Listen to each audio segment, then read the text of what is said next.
Hello and welcome to Chapter 17, Special Occasion Speaking. We've just wrapped up our informative speeches, and that was about teaching, about informing. Now we're going to be transitioning to special occasion speeches, whose primary function is to entertain. And it can provide some entertainment, but I think that a better conceptualization of it for us is satisfy, to satisfy someone, to give someone satisfaction. And that satisfaction is very much found through the communication of shared values, building a culture. We build our culture based on what we hear around us and how we speak as well. And what better way to share this information and to build this culture than on very culturally significant days like the 4th of July, like the 9/11, like Pearl Harbor Day, like even Christmas. On these special occasions, the culture deems them as valuable, and therefore we communicate on these days to further communicate that value. And if we all agree on those values, then it creates identification. If I start sharing things about freedom and justice and equality, then we will start identifying around those values. And if we agree and the whole audience agrees, then it draws not only us together, but the audience together as well, thereby building a sense of community. And that is the big concept we're going to be discussing today in Chapter 17, Special Occasion Speeches.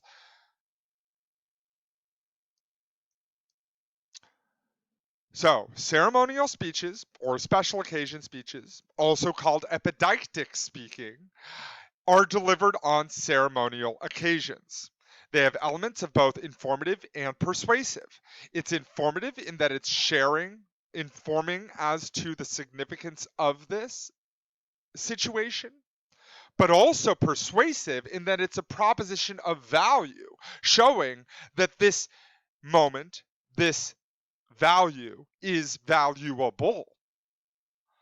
It also aims to strengthen the bonds between the speaker and the listeners between themselves, and to build a sense of community. I have talked about this previously, but again, when I communicate ideas out into the audience and the audience identifies around those values, it draws us together, the speaker and the audience together, and the audience together with themselves, building this sense of community through shared cultural values.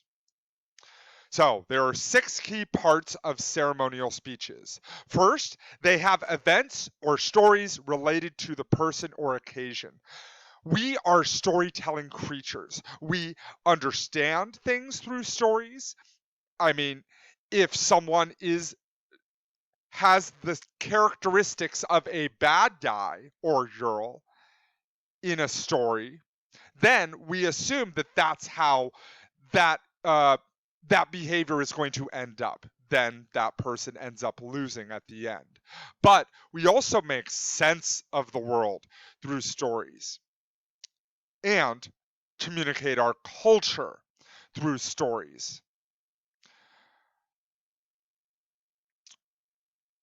We also articulate the audience's unexpressed feelings, which is called resonance, as the words echo those of the listeners. What things are unarticulated? Those things that we feel vulnerable about. Think back to the personal artifact speech, as well as many other speeches that we have done in this class, where we have had to share parts of ourselves that we normally do not get the opportunity to do. Because we articulated our unexpressed feelings and the audience was able to identify around those feelings, that allowed for some resonance as well as for some identification. Or at least it can. Think back, but this can even happen in politics. because politicians tend to give these ceremonial speeches, or some ceremonial speeches.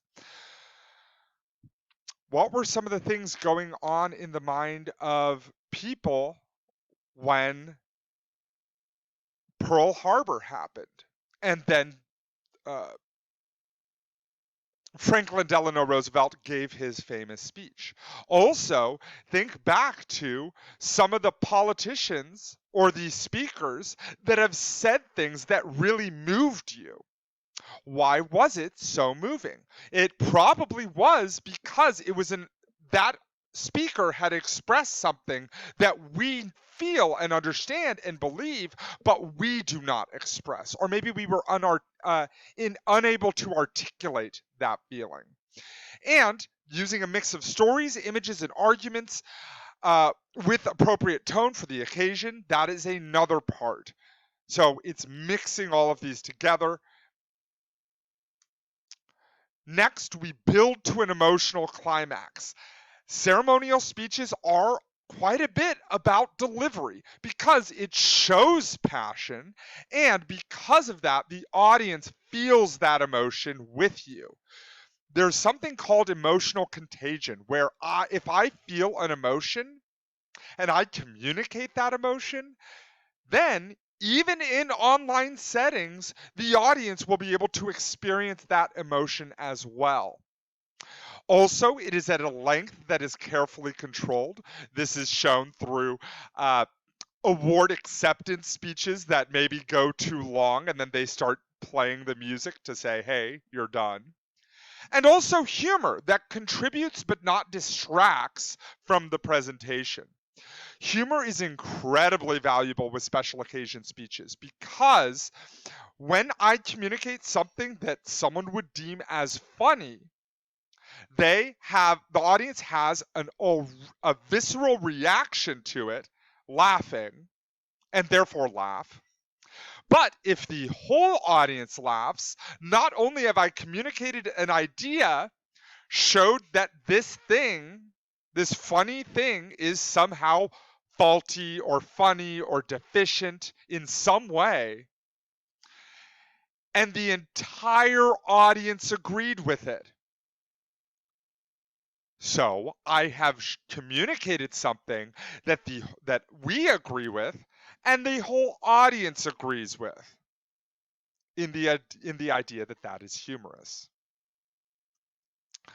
Now we move on from the general fundamentals of special occasion speeches to the types of ceremonial speeches. We start with speeches of introduction, then we'll move to award presentation, award acceptance, eulogy, toast, after dinner speeches, and keynote speeches. Let's jump right in. We start with special occasion speeches of introduction. The goal of this is to make the speaker feel welcome, that they also provide the listeners relevant information about the speaker. This could talk to mentioning significant accomplishments that are directly relevant to the situation.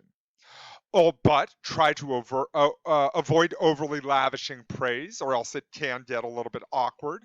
So avoid summarizing what the speaker will say, and know how to say their name. This sort of speech should take no longer than 30 seconds. For our purposes, if you choose this type of speech, it will be a little bit longer. But overall, it will be around that 30-second mark in regular situations. So let's watch this video and we will see how John Travolta does. There will always be a special place in my heart for the movie musical and for the songs that create their most memorable moments. Here to perform the Oscar-nominated, gorgeously empowering song, Let It Go, from the Oscar-winning animated movie Frozen, please welcome the wickedly talented one and only Adele Dazeem. So, did he make the speaker feel welcome? Absolutely. Did he provide relevant information about the speaker? Absolutely. The wickedly talented, he was just talking about how this person had done Wicked and Frozen and was award winning and very talented, so it contributed to the speaker's ethos. But the one thing that he did get wrong was he said the name wrong. It was indeed Idina Menzel. So all of the good that he did in this speech of introduction was undercut by one part. And this speaks to the situational nature of special occasion speeches. There are situational factors that we have to understand and avoid falling into these traps. That is why we are going into each of the different types of special occasion speeches. Next, we move on to award presentation speeches. This is presenting an award or recognition to someone based off of an achievement. This could be for film. This could be for success in business, success in whatever. But the reason why we even have awards is to show that this behavior, this person was successful in this situation that is highly valuable. If it wasn't only about things that our culture deems as highly valuable, then I'm sure that we would have many awards for the person who was able to defraud the most people, or the person who was the most greedy, or things like that that we do not find valuable in our culture. Also, we establish the importance of the award itself and the value it represents or the person by which it is named.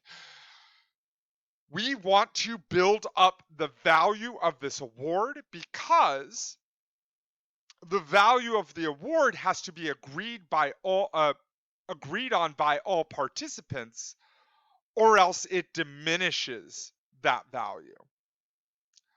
The award itself has zero value. It is our human values that put that meaning and value onto that award.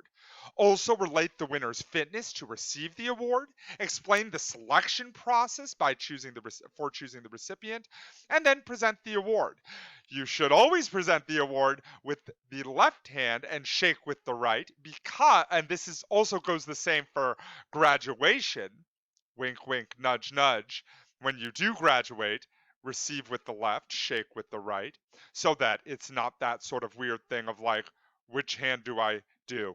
So let's go ahead and watch this a short part of this video, and we will see if this is a good or poor award presentation.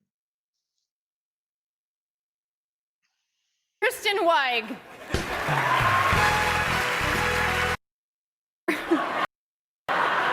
To be presenting tonight in the category of Best Performance by an Actress in a Motion Picture, Comedy, or Musical. And this year, the Golden Globes has asked if each presenter would watch all of the films in their category to have an appreciation of these amazing performances, which I did. I totally watched them. Did you? Yes. Yes. So it's only five films. It's only five films, crazy. so you just watch them. You sit down, you pop them in, you watch them. It's not a big deal. Not a big deal. Oh my gosh. And wow, these performances. Oh my gosh. These performances, the Emily Blunt. Salmon fishing in the Yemen. Emily Blunt, always beautiful, always amazing. And when the salmon are coming out, when the bad guy comes, when the bad guy comes, and the salmon's like, and you're in Yemen. And you're in Yemen. And Judi Dench, where did she come from? And it continues from there. Was this a good or poor award presentation speech? This is where it gets a little bit gray, because by these standards, probably not. It probably wasn't the best award presentation speech. But Did they diminish the importance of the award? Not particularly.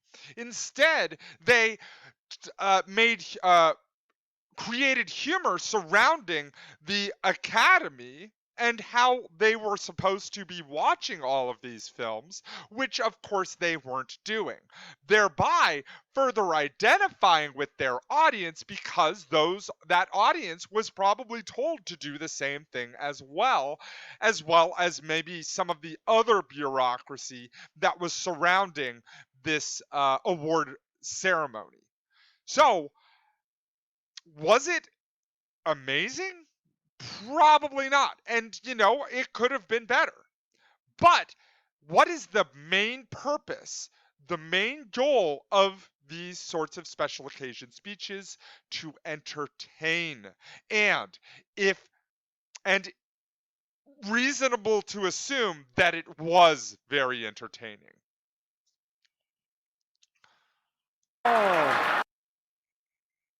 Next, we move on to acceptance speeches. These are given when receiving an award or recognition. This expresses gratitude for the honor that the award represents. Be modest, though. Thank those who presented the award for the honor they have shown you. Express gratitude for those who helped make it possible for your receiving the award, but keep this list brief. Also, indicate your understanding of the values that the award represents to show that you appreciate being honored. It would be very unfortunate if someone then diminished why they are receiving the award. But this does something very interesting because, as we know, as we've shown with the presentation of the award, we are building up the value of the award as well as the person who is being awarded this award. But in the acceptance, we are now being modest and showing that I am worthy to receive this award in a subtle way. But it's also expressing gratitude to those who helped you receive the award. But we want to be sure that we are not doing too much gratitude because then it can be shocking and diminish the moment further. So let's go ahead and move on. Next up, we have a eulogy. This is a specific testimonial speech that praises the dead. This is typically to celebrate the essential character of the person, highlights the person's virtues rather than any specific accomplishment. The reason why we want to avoid specific accomplishments is because we may hold value on those specific accomplishments, whereas other people may not. Not to mention that if we are celebrating their virtues, that creates ambiguity around it. And if we maintain some strategic ambiguity surrounding these values, more audience members will be able to identify with those speeches. Also, keep it positive in tone. The reason why we have to make it positive is because it is not about the person dying. It is about our connection with that person.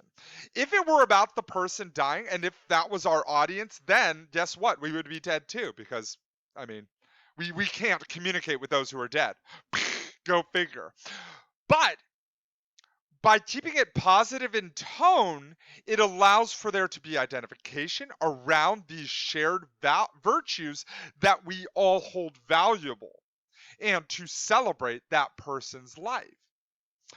Also helps help listeners recall the honoree's personality and character, but again, limiting the personal references because only we can identify with those personal references and the rest of the audience might not be able to relate. And the goal is to build community around this person's passing. Next up, we have toasts. These are delivered in the presence of the honoree. and concludes with raising a glass to salute, keeping in mind that we should keep the glass at waist level until the end and then raise the glass. The reason why is because if you raise the glass at the very beginning, then you continue talking and talking and more talking and talking, then your arms starts to get tired, then everyone else's arms start to get tired, then they start lowering their glasses, but you're still saying stuff, then you start lowering your glasses, and it's awkward. So instead, say, I would like to do a toast, then put it down so that everyone knows to put it down so that it's not awkward and it's not one of those things where it's like, do I put my glass down? Do I not put my glass down? That is distraction, and we want to try to avoid distractions in all speeches. Also, should contain one key characteristic of the honoree, because toasts should be relatively short, but by focusing on just one key characteristic or maybe two, it narrows the focus and allows us to identify and build community around that value and that person. Also, supporting material should include one or two incidents to illustrate this characteristic, talent, or virtue. Storytelling. Storytelling is highly valuable because we are storytelling creatures again, and we discern value, we discern morals through stories, so it's a good way to build this. And conclude with raising a glass so that everyone can join in.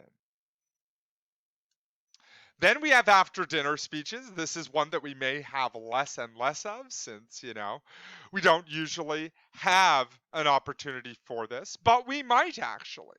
So with these, we should make it funny and entertaining on a light topic. People at a dinner probably didn't expect an after dinner speech. So we want to make it light, we want to make it funny, and we want to not be so divergent. We don't want to make people uncomfortable. So make sure that the speech has a point, though, because if there's no point, then there's no point for the speech. And pick the right topic for the occasion. This involves understanding your audience, because if the audience was mandatory versus volunteer, that can affect an after-dinner speech. If the audience believes a certain way and you are trying to communicate in a different way of that, that can make the audience feel uncomfortable. So this one, we really have to understand what the right topic is for the right audience. And then one of the last ones is a keynote speech. The goal is to present a significant idea intended to set the tone for the rest of the meeting or event, inspire participants, summarize the messages given during the conference, and inspire participants to apply that message. I'd like to think of it as what the name implies, a keynote.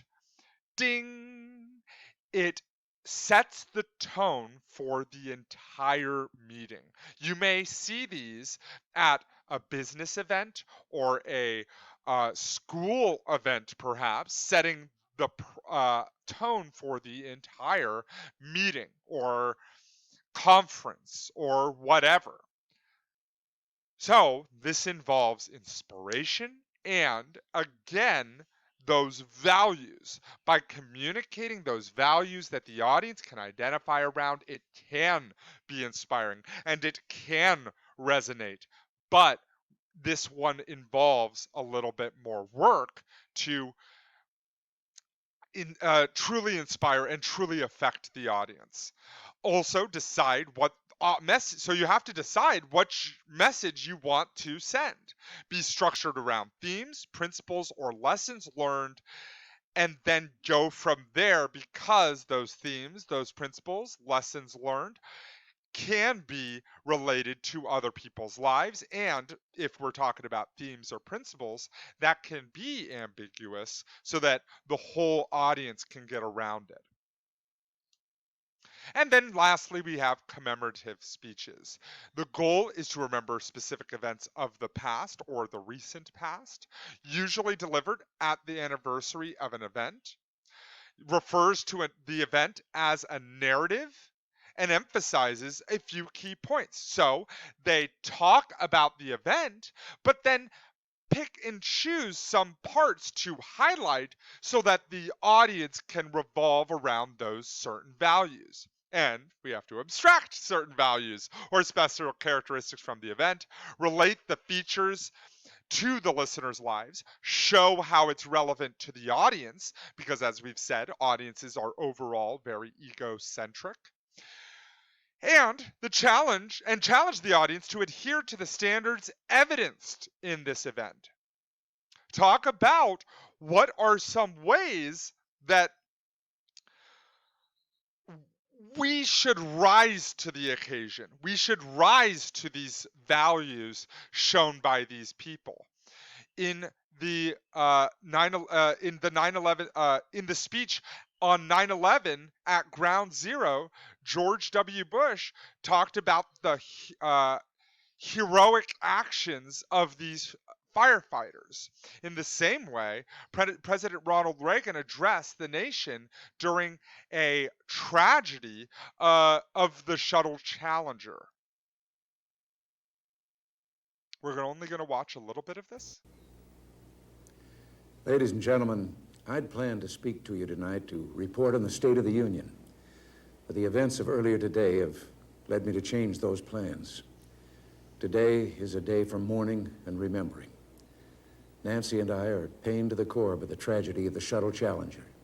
We know we share this pain with all of the people of our country. This is truly a national loss. 19 years ago, almost to the day, we lost 3 astronauts in a terrible accident on the ground. But we've never lost an astronaut in flight. We've never had a tragedy like this. And perhaps we've forgotten the courage it took for the crew of the shuttle. But they, the Challenger 7, were aware of the dangers, but overcame them and did their jobs brilliantly. We mourn 7 heroes: Michael Smith, Dick Scobie, Judith Resnick, Ronald McNair, Ellison Onizuka, Gregory Jarvis, and Krista McAuliffe. We mourn their loss as a nation together. The families of the 7, we cannot bear, as you do, the full impact of this tragedy. But we feel the loss, and we're thinking about you so very much. Your loved ones were daring and brave, and they had that special grace, that special spirit that says, give me a challenge, and I'll meet it with joy. They had a hunger to explore the universe and discover its truths. They wished to serve, and they did. They served all of us. We've grown used to wonders in this century. It's hard to dazzle us. But for 25 years, the United States space program has been doing just that. We've grown used to the idea of space, and perhaps we forget that we've only just begun. We're still pioneers. They, the members of the Challenger crew, were pioneers. And I want to say something to the school children of America who were watching the live coverage of the shuttle's takeoff. I know it's hard to understand, but sometimes painful things like this happen. It's all part of the process of exploration and discovery. It's all part of taking a chance and expanding man's horizons. The future doesn't belong to the faint-hearted. It belongs to the brave. We are going to stop right there, but that is a amazing speech. First of all, it starts off with, this is a historical event. That can be one of those attention grabbers for these sorts of special occasion speeches, talking to the historical impact of this event. But what were some of the virtues or values that were presented in this speech? First, American courage. History does not belong to the faint-hearted, it belongs to the bold. Also, it talks to the pioneering spirit of America. And, not to mention, talks to our exploration and how we as Americans push the boundaries and go beyond where people thought possible. So,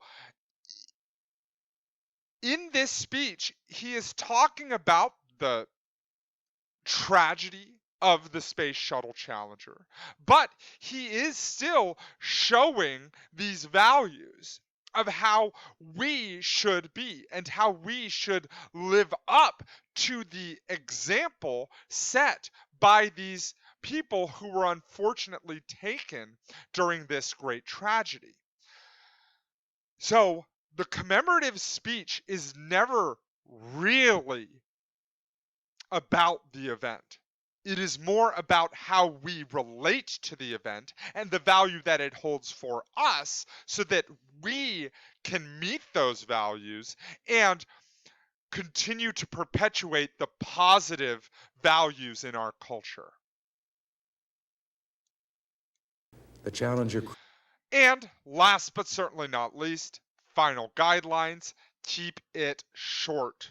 We want to be sure that we are not talking too long because the audience can very much start to tune out. And with these special occasion speeches, the situation is very much controlled.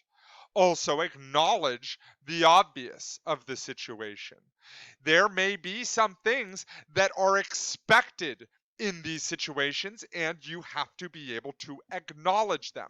Also, if there are situations out there in the world that are grabbing hold onto the popular consciousness, then you may have to address it before you get to your point. Also, but the overall goal is to stay positive, because when we are negative, that can very much draw people down and can be very divisive. Whereas when we stay positive and focus on the positive, it draws the audience in. And use her humor carefully. It can be a very powerful weapon and a very useful tool, but it can also diminish the quality of our speech if a joke doesn't land, or if the joke is about something that the audience doesn't find funny or doesn't value along with you. That concludes special occasion speeches. I hope we've learned a lot. We'll be discussing a little bit more during the activity days, but that is all for today. Have a great rest of your day. I will see you next time.